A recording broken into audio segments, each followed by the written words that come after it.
Magandang araw mga kaate!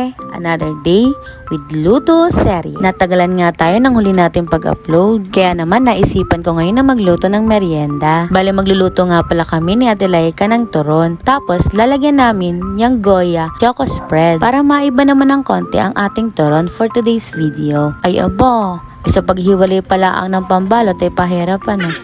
Huy, hindi. Isa rin nga ni Aris sa paboritong merienda nating mga Pilipino. Ngayon nga'y kalimitan na lang itong naluluto dito sa probinsya. Pero sana nga hindi natin malimutan yung mga ganitong merienda. Yung tipong nakakapagpaalala nung tayo mga bata pa. Ate rin na nga ni ang aming nabalat ni Ate Laika. Marami-rami rin Ari at gawa ng madami kami din sa bahay. Ate rin na nga ho mga kaate ang ating turon with Goya Choco Spread. Yun lang for today's short video mga kaate.